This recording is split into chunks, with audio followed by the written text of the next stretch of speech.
এটা কি এর এক নাম্বার? এটা এক নাম্বার ইট নাকি? দেন তো কি ইট লাগাইতেছে? আরে শোনেন, এটা কি ইট লাগাইতেছেন আপনি? শহীদের কবরের উপরে আপনি এরকম দুর্নীতি করতেছেন, এরকম এই ভালো ইট করেন স্যার 100% ভালো ছিল। এটা হচ্ছে হাপ বেটা 100% ভালো ইট ছিল। মোহাম্মদপুর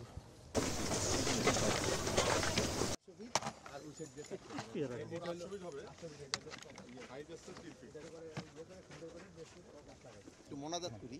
জি ওইটার সামনে দিয়ে করেন স্যার। ওই হলো মাথায় দিয়ে ওখানে তো ফলক এখনো হয়নি। ফলকের তো দরকার নাই, প্রচারের তো দরকার নাই। মোনাজাত করবেন একটু মাথা পর্যন্ত দেখি আমি।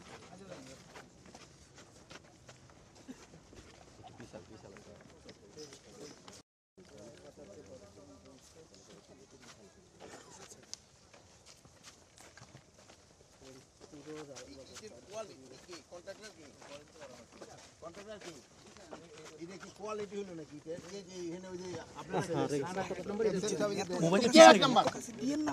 বাইর করো, এটা এক নাম্বার নাকি? এটা কি এর এক নাম্বার? এটা এক নাম্বার ইট নাকি? দেন তো কি ইট লাগাইতেছে? আরে শোনেন, এটা কি ইট লাগাইতেছেন আপনি? শহীদের কবরের উপরে আপনি এরকম দুর্নীতি করতেছেন, এরকম এই ভালো ইট করেন স্যার 100% ভালো ছিল। এটা হচ্ছে হাপ বেটা 100% ভালো ইট ছিল। 100% এইটা কই ইঞ্জিনিয়ার সব কই দেখেন, আপনি দেখেন আপনি কোথা থেকে পাস করছেন? হ্যাঁ আইবি দেখেছে আপনি আইবি থেকে পাস করছেন, আপনি তো বুঝতে পারবেন। দেখেন তাহলে ওই দুই একটা তুলে আসছে এই এগুলো সব স্যার সব সরাই দেব। আপনি বললে সব সরাই দেব। সব সরাই ভালো ইট দেখেন, সব সরাই দেব। এটা বলবেন দেখেন দুই নাম্বার ইট এখানে লাগাই দিন।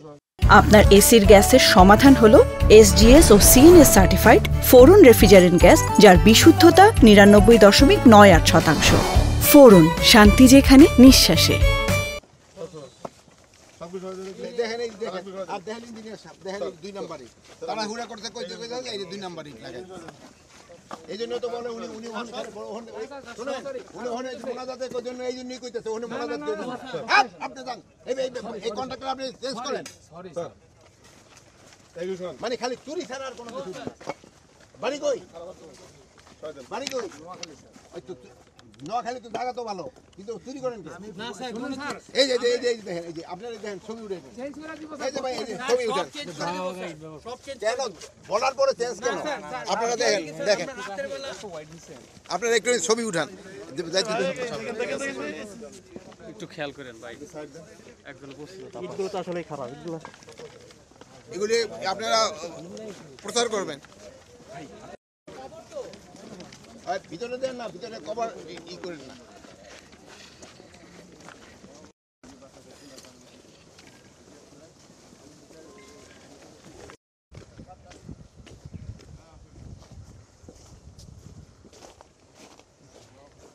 দেখেন ইঞ্জিনিয়ার সাহেব, স্যার এগুলো রাবদালায় স্যার নিচে একদম আপনারা এরকম কোয়ালিটি হবে না, ভাঙিয়া গেছে। আপনি একটু ছবি উঠে দেখেন, ঘুরে দেখেন ছবি, এরকম হবে না। নিচে একদম রাব রাফ হইলে পয়সা নেওয়ার সময় রাফ পয়সা নিচ্ছে।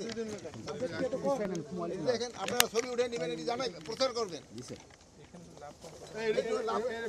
একটু লাভ স্যার এগুলো ফেলে দিন স্যার এটা ফেলে দেবেন। এগুলো ফেলে দিন জি স্যার সব এগুলো এখন শোন দিয়ে পাথর দিয়ে করেন কই তুমি কি জি স্যার আমি এখানের মধ্যে হ্যাঁ? এখানের মধ্যে দায়িত্ব স্যার কিসের? মানে আয়, তুমি কোন কথা বলো? জি স্যার আচ্ছা কথা বলুন। স্যার বলুন। তুমি কিসের দায়িত্বে আছো? মানে এটার মধ্যে সার্বিক দায়িত্ব আছে। সার্বিক দায়িত্ব কি? তুমি সাবে স্টেনে দিন না স্যার আমি ঠিকাদার ঠিকাদার লোক, এগুলো সবই করো, চেঞ্জ করো। স্যার যেটা যেটা বলতেছেন আপনারা ওখানে আইসা দেখেন, বুঝছেন? ঠিক আছে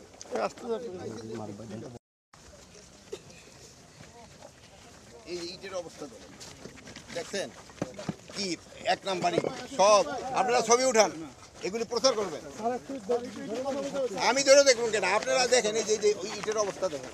তাদের এখানে দাফন করা হয়েছে, তাদের কিন্তু অনেকে শনাক্ত করা যায় না। আমরা অবশ্য আছে যে এদের কিভাবে শনাক্ত করা যায়, এই জন্য আমাদের চিন্তা ভাবনা আছে।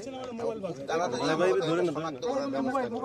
এতদিন হয়েছিল তাদের আত্মীয় স্বজন অনেকেই মানে কবর উঠানো হোক রাজি হয় নাই, এখন মোটামুটি তারা সবাই রাজি হয়েছে। যদি তারা সবাই রাজি হয়ে যায়, আমরা তাদের মানে তাদের ডেড বডি আমরা শনাক্ত করব।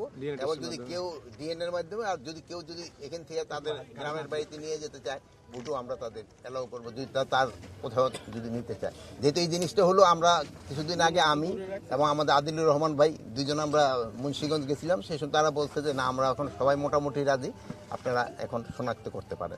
এখন ওনারা যদি সবাই রাজি হয় আমরা শনাক্ত করার ব্যবস্থা এই করব। প্রসেসিংটা কতদিন নাগাদ শুরু হতে পারে?